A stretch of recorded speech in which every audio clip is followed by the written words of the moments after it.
جو اللہ سے ڈرتا ہے اللہ اس کے لیے کسی بھی تنگی سے باہر نکلنے کا راستہ بنا دیتا ہے، اور اس کو وہاں سے رزق عطا فرماتا ہے جہاں سے اس نے گمان بھی نہیں کیا ہوتا۔ اسباب سیدھے ہو جاتے ہیں، کم محنت میں زیادہ وسائل پیدا ہو جاتے ہیں، آسانیاں آ جاتی ہیں۔ اور اس کے مقابل انسان جو ہے جب اللہ رب العزت کی نافرمانی میں جاتا ہے تو معاشی حالات ہی ٹھیک نہیں ہو رہے۔ اور موجودہ ہماری حالات دیکھیں، کسی نے بڑی اہم بات لکھی ہوئی تھی کہ عقیدے میں شرک اکبر کا ارتکاب کرنے والی قوم، من حیث القوم عمومی کثرت کی بات کریں، شرک اکبر کا ارتکاب کرنے والی قوم، اعمال میں ساری بدعات کا ارتکاب کرنے والی قوم، معاملات میں جھوٹ، دھوکہ دہی اور سودی لین دین کرنے والی قوم کو اللہ رب العزت سے برکتوں کی امید ہے۔ کیسے ہو سکتا؟ ہمارے معاشی حالات کیسے ٹھیک ہو سکتے ہیں؟ ہمارے احوال کیسے ٹھیک ہو سکتے ہیں؟ ہم کسی ایک لیول پر، کسی ایک ڈائمنشن میں ٹھیک ہیں اللہ کے ساتھ، عقیدے کی بات ہو وہاں ہم فارغ ہیں، اعمال کی بات ہو وہاں بدعات اور خرافات میں ہیں، اور لین دین اور معاملات میں ہو تو وہاں اللہ اور اللہ کے رسول کے ساتھ جنگ کر رہے ہیں۔ ہم نے سیدھا کم ہونا ہے، ہمارے معاملات کہاں سے سیدھے ہو؟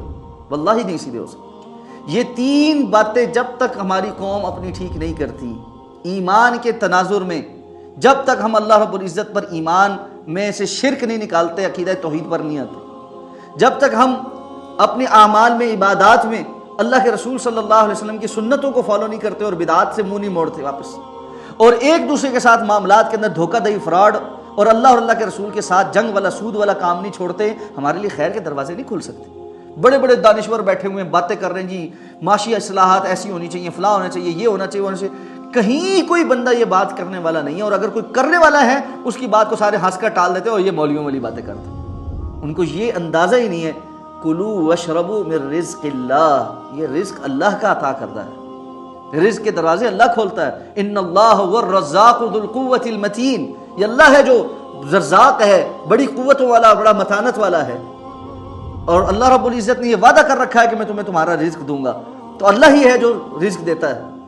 لیکن جب لوگ اس طرح کرتے ہیں فَكَفَرَتْ بِأَنْعُمِ اللَّهِ فَأَذَاقَ اللَّهُ لِبَاسَ الْجُوعِ وَالْخَوْفِ، اللہ نے ایک بستی کی مثال دی ہے جس کے پاس بے تحاشا رزق آتا تھا ہر طرف سے، جب انہوں نے اللہ کی نعمتوں کا کفران کیا اللہ تعالیٰ نے بھوک اور خوف کا لباس پہنا دیا۔